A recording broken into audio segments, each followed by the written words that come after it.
Types of angles formed by a transversal with two lines. Okay, तो पहले ये जो वर्ड है ट्रांसवर्सल, इसे समझ लेते हैं कि किसे ट्रांसवर्सल कहा जा रहा है। देखिए जब कोई दो लाइन, ये देखिए एक लाइन एम है और दूसरा लाइन क्या है, एन है, तो इन दो लाइन को कौन कट कर रहा है, कौन इंटरसेक्ट कर रहा है, ये देखिए लाइन एल। जो कि लाइन एल इन दो लाइन एम और एन को इंटरसेक्ट कर रहा है, तो ऐसे लाइन को ही हम इंटरसेक्टिंग लाइंस कहते हैं। तो ट्रांसवर्सल कहते हैं, नॉट इंटरसेक्टिंग। इंटरसेक्ट तो हो रहा है, तो उसी के कारण इस लाइन को हम ट्रांसवर्सल कहते हैं। तो ट्रांसवर्सल वर्ड का मतलब समझ में आ गया आपको। अब जबकि दो लाइन को एक लाइन इंटरसेक्ट कर रहा है यानी ट्रांसवर्सल है, तो वहाँ पर कुछ एंगल्स भी बन रहे हैं। यहाँ पर देखिए angle 1, angle 2, angle 3, angle 4, angle 5, angle 6, angle 7 और एंगल 8। तो यहाँ पर देखिए कुल मिलाकर 8 एंगल बन रहे हैं। तो इन 8 एंगल्स में कुछ मतलब सभी एंगल्स के कुछ नाम हैं, कुछ पेयर बन रहे हैं, 8 एंगल बन रहे हैं, तो ये आपस में पेयर भी बन रहे हैं। तो पेयर ऑफ एंगल्स के कुछ नाम भी हैं, मैं पेयर समझाता जाऊंगा, आप बस नंबर को फॉलो कीजिएगा, एंगल नंबर को फॉलो कीजिएगा। जब मैं एंगल 1 और 8 की बात करूंगा तो आपको एंगल 1 और एंगल 8 को फॉलो करना होगा, ठीक है। तो इस बात का ध्यान रखिएगा कि जैसे मैं एंगल्स के नंबर बोलूँगा तो आपको नंबर झटाक से इस फिगर पर देखकर समझ लेना है, ठीक है। तो चलिए शुरू करते हैं इस टेबल को समझना। ओके, तो सबसे पहला क्या है, करस्पॉन्डिंग एंगल्स। अब करस्पॉन्डिंग एंगल्स होता क्या है, पढ़ लेते हैं। The angles on the same side of a transversal, transversal के किसी एक साइड पर बनने वाले angle are known as corresponding angle if both lies either above or below the line. बहुत ही सुंदर तरीके से इस लाइन पर लिखा गया है। चलिए इसको डिटेल्स में समझ लेते हैं। पहला लाइन जो कहा गया है कि the angles on the same side of a transversal, तो आप समझ रहे हैं ट्रांसवर्सल किसे कहा जा रहा है, लाइन एल को ट्रांसवर्सल कहा जा रहा है। इसके किसी भी एक साइड पर बनने वाले एंगल्स, ये देखिए ये एक साइड हो गया या तो ये एक साइड, ठीक है। और क्या कहा गया है, तो इन पेयर ऑफ एंगल्स को हम क्या कहेंगे, करस्पॉन्डिंग एंगल कहेंगे। तभी कहेंगे ये जो लाइन कहा गया है, if both lies either above or below. तो चलिए अभी हम सिर्फ 1, 4, 5 और 8 पर ही देखते हैं कि 1, 4, 5, 8 में कौन से एंगल्स करस्पॉन्डिंग है। तो कहा गया है आइदर अबव और बिलो। तो जैसे एंगल 1 की बात करें तो ये अबव है, तो ये बिलो में आ रहा है। तो एंगल 1 और एंगल 5 आपस में करस्पॉन्डिंग है, ठीक है। उसी तरीके से एंगल 2 एंगल 6 के करस्पॉन्डिंग में है, एंगल 4 और एंगल 8 करस्पॉन्डिंग है, और एंगल 3 एंगल 7 के करस्पॉन्डिंग है। तो करस्पॉन्डिंग एंगल्स आपका क्लियर है, और आपको मैंने एग्जाम्पल से भी समझा दिया है कि किसे हम करस्पॉन्डिंग कहते हैं। अगर समझ में नहीं आया हो तो इसे दोबारा सुनिए, दोबारा इस वीडियो को रिवाइंड करके देखिए। समझना तो है बेटा, क्योंकि आप इन एंगल्स को समझेंगे तभी आप इससे रिलेटेड क्वेश्चंस को कर पाएंगे। तो ये बात आपको अंदर में लाना है कि मुझे समझ में नहीं आ रहा है, नहीं समझ में आ रहा है तो वीडियो को रिवाइंड कीजिए, दोबारा समझिए, दोबारा देखिए, है ना। तो इस तरीके से आपको हर टर्म्स पढ़ना ही है, समझना ही है, क्योंकि पहले तो आप अगर पढ़ेंगे तो ही मैथ्स कर पाएंगे, और एक लाभ है कि आप दूसरों को समझा भी पाएंगे। जो कि हमने करस्पॉन्डिंग एंगल समझ लिया है, अब हम ऑल्टरनेट एंगल्स को पढ़ेंगे। ऑल्टरनेट एंगल दो प्रकार के होते हैं, एक होता है ऑल्टरनेट इंटीरियर, समझ ही रहे हैं, इंटीरियर में बनने वाले एंगल्स, और ऑल्टरनेट एक्सटीरियर, एक्सटीरियर पर भी ऑल्टरनेट एंगल्स बनते हैं। पहले ऑल्टरनेट इंटीरियर एंगल्स और अल्टरनेट एक्सटीरियर एंगल्स समझने से पहले हम ये जान लेते हैं कि इंटीरियर एंगल किसे कहा जाता है। देखिए दो लाइंस पर, ये जो लाइन एम है और लाइन एन है, इन दो लाइन के अंदर पर कुछ एंगल्स बन रहे हैं। वो कौन कौन से एंगल हैं, 4, 3, 5, 6। इन एंगल्स को हम क्या कहेंगे, इंटीरियर एंगल, राइट। और जो बाहर की ओर बन रहे ना, एंगल 1, एंगल 2, एंगल 8 और एंगल 7, इन्हें हम एक्सटीरियर एंगल कहेंगे। तो इंटीरियर एंगल और एक्सटीरियर एंगल समझ में आ गया। तो जैसे हमें इंटीरियर एंगल और अल्टरनेट एंगल्स के बारे में समझ में आ गया, तो हम अल्टरनेट इंटीरियर पढ़ लेते हैं। तो अल्टरनेट इंटीरियर एंगल्स यानी इंटीरियर में बनने वाले एंगल जिसे अल्टरनेट कहा जा रहा है। तो किसे कहा जा रहा है, चलिए पढ़ लेते हैं। The pair of interior angles on opposite side of the transversal, transversal के ऑपोजिट साइड में बनेंगे, are called alternate interior angles. ठीक है, और एक मैं बता दूं, यहाँ पर डिफरेंट वर्टेक्स की बात भी होनी चाहिए थी, बट यहाँ पर लिखा नहीं है, तो मैं लिख देता हूँ। तो लीजिए, मैंने यहाँ पर लिख भी दिया है। दोबारा इस टर्म को डिफाइन करते हैं। The pair of interior angles on opposite side of the transversal and different vertex are called alternate interior angle. देखिए, डिफरेंट वर्टेक्स, ये देखिए, ये एक वर्टेक्स है और ये एक वर्टेक्स है। इस वर्टेक्स पर बनने वाले इंटीरियर एंगल, ठीक है, डिफरेंट वर्टेक्स यानी एक इस वर्टेक्स पर बनेगा तो दूसरा इस वर्टेक्स पर बनेगा। तो डिफरेंट वर्टेक्स, इंटीरियर और different side of the transversal. क्या कहा मैंने, 3 पॉइंट कहा। सबसे पहला पॉइंट क्या कहा मैंने, इंटीरियर होना चाहिए, अच्छा, ऑपोजिट साइड ऑफ ट्रांसवर्सल होना चाहिए और डिफरेंट वर्टेक्स होना चाहिए। ये 3 पॉइंट पर आपको फोकस करना है। तो चलिए इंटीरियर एंगल्स पर फोकस डालते हैं। तो इंटीरियर एंगल्स कौन कौन से हैं, 4, 3, 5, 6। तो कौन कौन से एंगल्स ऑल्टरनेट इंटीरियर होंगे, तो देखिए एंगल 4 और एंगल 6 ये ऑल्टरनेट इंटीरियर है। क्यों ऑल्टरनेट इंटीरियर, एक तो 2 अलग वर्टेक्स पर बन रहे हैं, ठीक है, ट्रांसवर्सल के दूसरे साइड पर है और इंटीरियर भी है। तो एंगल 4 और एंगल 5 क्या है, ऑल्टरनेट इंटीरियर एंगल्स। और दूसरा पेयर भी बन रहा है, एंगल 3 एंड एंगल 5। देखिए, ये जो एंगल्स बने, ये जो पेयर ऑफ एंगल्स बने, इन्हें हम ऑल्टरनेट इंटीरियर एंगल कहेंगे। ऑल्टरनेट इंटीरियर एंगल पता करते समय हमें 3 स्टेटमेंट याद रखना है। पहला है इंटीरियर एंगल, दूसरा है opposite side of the transversal और तीसरा क्या है, डिफरेंट वर्टेक्स। तो इन 3 पॉइंट को अगर आप याद रखेंगे तो ऑल्टरनेट इंटीरियर एंगल्स आपको पता होगा किसे ऑल्टरनेट इंटीरियर एंगल कहा जाता है। ऑल्टरनेट इंटीरियर एंगल समझ लेने के बाद हम चलते हैं ऑल्टरनेट एक्सटीरियर एंगल्स पर। यहाँ पर क्या कहा जा रहा है, सेम ही है, सेम प्रॉपर्टी है, बस ऑल्टरनेट इंटीरियर में हमें इंटीरियर एंगल्स पर ढूंढना था, अब हम एक्सटीरियर एंगल पर ढूंढेंगे। ठीक है, सेम ही प्रॉपर्टी, 3 ही प्रॉपर्टी है। देखिए, वहाँ पर इंटीरियर एंगल है तो एक्सटीरियर एंगल के लिए वो लाइन चेंज हो जाएगा। वो हमें कहाँ ढूंढना है, एक्सटीरियर एंगल पर ढूंढना है। Opposite side of the transversal होगा और डिफरेंट वर्टेक्स।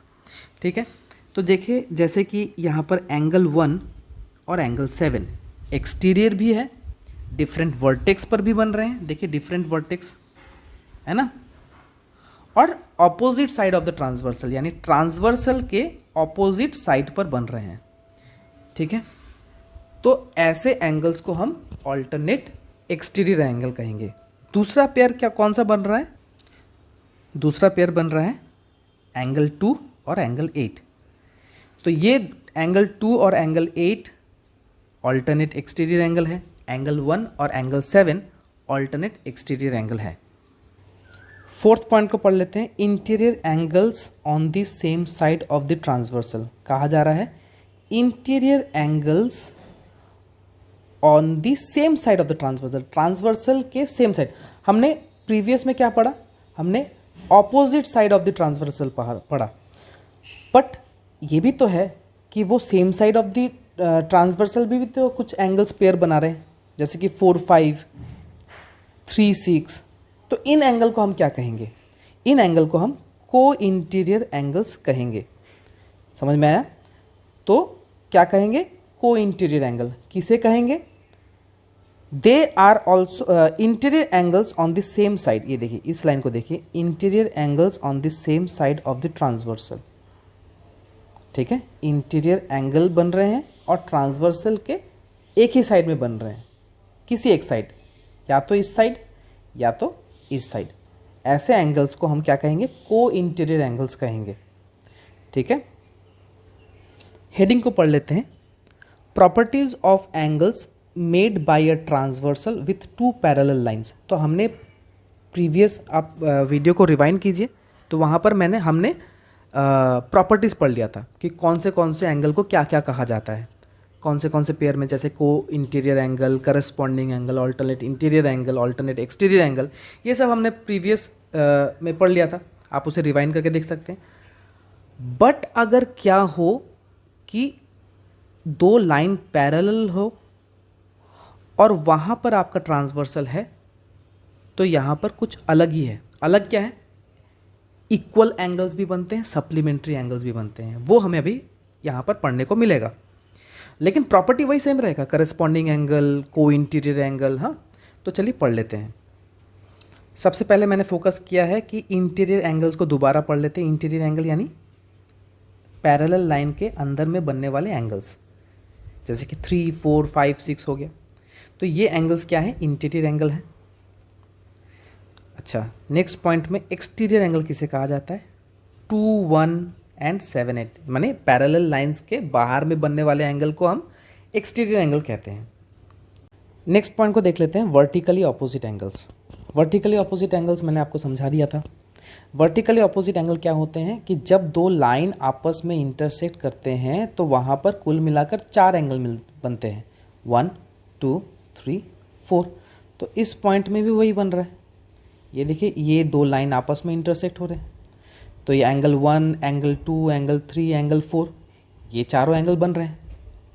तो वर्टिकली ऑपोजिट एंगल क्या होता है कि ऑपोजिट एंगल, एक ही वर्टेक्स पर बनने वाले ऑपोजिट एंगल, यानी एंगल 1 और एंगल 3 इक्वल है, एंगल 2 और एंगल 4 इक्वल है। और इसका रीज़न क्या है? Vertically opposite angle. यहाँ पर भी पॉइंट बन रहा है, देखिए ये दो लाइन इंटरसेक्ट हो रहे हैं, तो same vertex, opposite angles are equal, यानी एंगल 5 7 के बराबर है, एंगल 6 8 के बराबर है। Next point, alternate interior angles.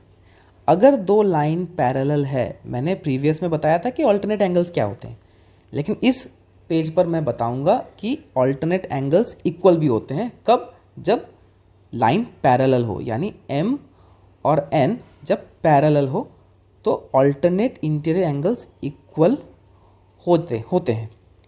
तो इंटीरियर एंगल्स कौन से हैं? एंगल 3, एंगल 5 दोनों इक्वल होंगे, एंगल 6 और एंगल 4 भी इक्वल होंगे। कब? जब दो लाइन पैरेलल होंगे। ऑल्टरनेट एक्सटीरियर पढ़ लेते हैं। एक्सटीरियर एंगल आपको पता है, ऑल्टरनेट एक्सटीरियर किसे कहते हैं? ऑल्टरनेट इंटीरियर पैरेलल लाइन के अंदर बनेंगे, ऑल्टरनेट एक्सटीरियर पैरेलल लाइन के बाहर बनेंगे। अब जबकि दो लाइन पैरेलल है तो ऑल्टरनेट एक्सटीरियर एंगल इक्वल बन जाते हैं, यानी angle 1 is equals to angle 7, angle 2 is equals to angle 8। Reason क्या है? ऑल्टरनेट एक्सटीरियर एंगल, और ये सभी आपस में इक्वल है। ठीक है, नेक्स्ट पॉइंट पर चलते हैं, करस्पॉन्डिंग एंगल्स। करस्पॉन्डिंग एंगल्स मैंने आपको भी इसके बारे में भी बताया, ये भी एक प्रॉपर्टी होता है। दो लाइन पर जब एक ट्रांसवर्सल उन्हें कट करता है तो करस्पॉन्डिंग एंगल भी बनता है। करस्पॉन्डिंग एंगल क्या होता है मैंने आपको बताया है, जस्ट आप वीडियो को रिवाइंड कीजिए, प्रीवियस पेज पर देख लिए, आपको करस्पॉन्डिंग एंगल्स के बारे में पता चलेगा। यहाँ पर जो कि लाइन M और N पैरेलल है, लाइन M और N पैरेलल है, तो करस्पॉन्डिंग एंगल भी इक्वल बन जाते हैं। सभी करस्पॉन्डिंग एंगल आपस में इक्वल है। ठीक है, तो जैसे करस्पॉन्डिंग एंगल क्या है कि कौन कौन से होंगे? एंगल 1 और एंगल 5 आपस में करस्पॉन्डिंग है, देखिए दोनों इक्वल है, यहाँ पर मैंने लिख दिया है दोनों इक्वल है। उसी तरीके से एंगल 4, एंगल 8 करस्पॉन्डिंग एंगल है, वो इक्वल है। एंगल 2 और एंगल 6 करस्पॉन्डिंग है, और जो कि M और N पैरेलल है तो ये भी इक्वल है। तो सभी करस्पॉन्डिंग एंगल इक्वल बन जाते हैं। कब? जब दो लाइन आपस में पैरेलल है। देखिए पैरेलल है तभी ये एंगल्स आपस में इक्वल होंगे, वरना नहीं। ठीक है, कुछ पेयर्स आपस में सप्लीमेंट्री भी होते हैं। कब? अगर दो लाइन आपस में पैरेलल हैं तब। जैसे कि लीनियर पेयर की बात करें, लीनियर पेयर मैंने आपको समझाया था, एक ही वर्टेक्स पर एडजेसेंट एंगल, क्या कहा मैंने? एडजेसेंट एंगल जब स्ट्रेट लाइन पर बनते हैं, एडजेसेंट एंगल जब स्ट्रेट लाइन पर बनते हैं तो उनका सम 180 डिग्री होता है। यानी एंगल 1 और एंगल 2 को अगर आप ऐड करें तो 180 डिग्री होगा। क्यों? क्योंकि वो स्ट्रेट लाइन पर बने हैं। ऐसे दो एडजेसेंट एंगल जब स्ट्रेट लाइन पर बनते हैं तो उन दोनों का सम 180 डिग्री होता है, जिसे हम लीनियर पेयर कहते हैं। ठीक है, तो देखिए यहाँ पर देख लेते हैं कि लीनियर पेयर से बनने वाले एंगल्स कौन कौन से हैं। तो यहाँ पर सभी बनने वाले लीनियर पेयर आपस में क्या है, क्या बोलते हैं, सप्लीमेंट्री है। इनका सम 180 डिग्री होता है। यहाँ पर देखिए मैंने सभी पेयर को बना के रखा है। ठीक है, इन सभी पेयर का सम क्या आएगा, 180 डिग्री होगा। और रीज़न में आप क्या लिखेंगे, लीनियर पेयर। ठीक है, चलिए को इंटीरियर पर चलते हैं। अगर दो लाइन पैरेलल है तो को इंटीरियर एंगल्स सप्लीमेंट्री बन जाते हैं। को इंटीरियर एंगल सप्लीमेंट्री बनना यानी को इंटीरियर जो भी एंगल आपको दिखाई दे रहा है उनका सम 180 डिग्री ही होगा। क्यों? पहला जो इम्पॉर्टेंट पॉइंट है वो आपके दो लाइन आपस में पैरेलल है, तभी को इंटीरियर एंगल्स आपस में सप्लीमेंट्री होंगे। जैसे कि यहाँ पर मैंने पेयर बना दिया है एंगल 3 एंड एंगल 6 का सम 180 डिग्री, और दूसरा है को एक्सटीरियर एंगल। ठीक है, को एक्सटीरियर एंगल यानी को इंटीरियर तो आपका पैरेलल लाइन के अंदर बन रहा है, बट को एक्सटीरियर एंगल पैरेलल लाइन के बाहर बनते हैं। ठीक है, तो को एक्सटीरियर एंगल भी सप्लीमेंट्री हो जाते हैं जब दो लाइन आपस में पैरेलल है। तो ये रहे पेयर्स। इन पेयर्स को अच्छे तरीके से देखिए। तो इस तरीके से मैं वीडियो को एंड करता हूँ। आशा करता हूँ कि मैंने आप सभी को हर पॉइंट समझा दिया है। अगर आपको ये वीडियो अच्छा लगता है तो प्लीज़ इसे लाइक कीजिए और अपने दोस्तों से शेयर कीजिए। Bye bye.